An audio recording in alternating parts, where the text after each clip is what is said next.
oxide iron deposits, not a sulfide mineralization or mineral deposit. There was a recently published article that circulated the web, and it was about an old mine in California with assorted environmental issues. And it was a massive iron sulfide deposit, not an oxide deposit. The two types of mineralization are quite different, and we are seeking separation of the two.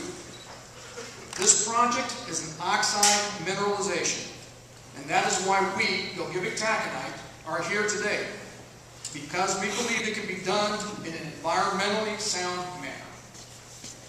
If you look at the first number 1 on that, we'd like to cover just quickly the mining process so you understand what it is that we're talking about up here on the hill.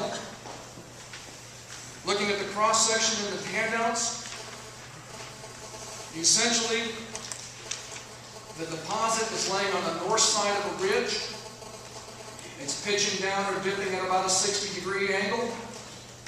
And it's essentially up in front, and that's what the mineral that we're chasing. It does outcrop on the hillside, so this stuff is exposed.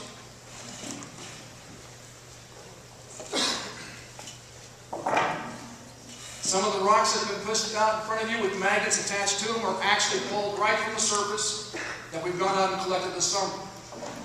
The magnets as well, sitting on it, the rocks are magnetic. With the sloping on the side, you can see the outline of the pit that we proposed. It would encompass several of the members who have more horizons. Those horizons have gotten their names from the mines that were here 50, 60, 80, 90, 100 years ago. The Plymouth, the Yale, the Norrie, the Pence, and the Baps.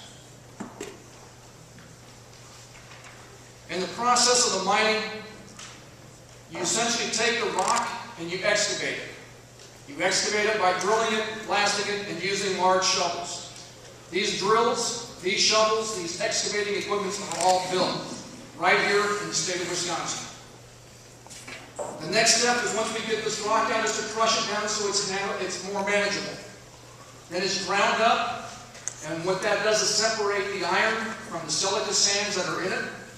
We then run it over magnets. Once again, you can see the magnetic quality of this material. It pulls away the iron, allowing us to concentrate it. The leftover material, which is called tailings, is then used on the surface stockpile areas. Once we've got the taconite or the iron ore concentrated, we do it at about a 3.5 to 1 ratio, which means every 3 tons that we mine, we feed in, we'll get 1 ton of product out. The remaining 2.5 tons are sands. Nothing much more than beach sands. The process that we are proposing would include pelletizing this material, putting it on trains and shipping it out. The leftover, the tails that we're proposing, is to dewater using filter presses, which basically squeeze the water out of it, allows us to recover that water and put it back into our cycle, using it again over and over and over again as we process the ore that we find up on the hill. There are various companies in the state that will make the products that we need to mine this material. There's crushers that are manufactured here, pumps, pipelines, even conveyor belts, all built right here in Wisconsin. We look at the steel that's in your cars today, whether you came in an SUV or in a Prius. They all came from iron mined in either Minnesota or in Michigan. There's no reason why Wisconsin cannot produce the iron to make the steel available that we're all depending on today. If we go to the next step on our outline, we're talking about the vision of the property development. What we'd like to make a point on this is that it's a concurrent reclamation. We break the deposit down that we're looking at into 2 phases, or 2 halves. The first half, we will then mine non-iron rocks, move them out of the way, and place them on the stockpiles and storage areas. We will then take the tailings that are coming out of our plants, dewater them, stack them on the surface, contour them, cover them, and reclaim them as we progress with the mining process. This essentially leaves a pit on half of our deposit. Once that pit has reached its economic limit, we will then start the second pit right next to it. The non-iron rock from that second pit will then be backfilled into the first pit. The tailings that come from the iron ore from also the second pit will also be backfilled into the first pit. So essentially we hear these stories of a 4.5 mile long lake out there. Not going to happen. What we are doing is backfilling one side with the material coming from another. And at the end of this, we will have a lake that is sitting out there.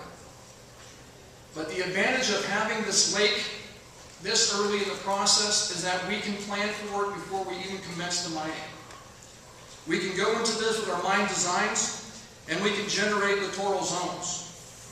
These littoral zones are basically shallow areas that will surround us, the ultimate water level, allowing the sun to penetrate the water, reaching the soils underneath, and allow plant growth within this body of water.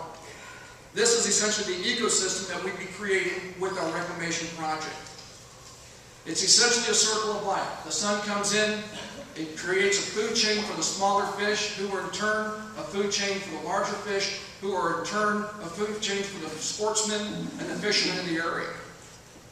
The other thing that we can design on these would be the slopes, access, and egress. The reclamation of pits in the old days, or the older pits, were not governed by laws. They were the ones that you're going to find in this region, either Minnesota or over in Michigan. You'll also find that these waters are clear and clean. However, there is no benefit of having shallow wading areas. The Plymouth mine, which is located about 7 or 8 miles from here, was mined out and finished up in the 40s. And that mine is clear water. Unfortunately, it was not designed for reclamation purposes. This is the advantage that we offer coming in now and having our designs and our reclamation tied together.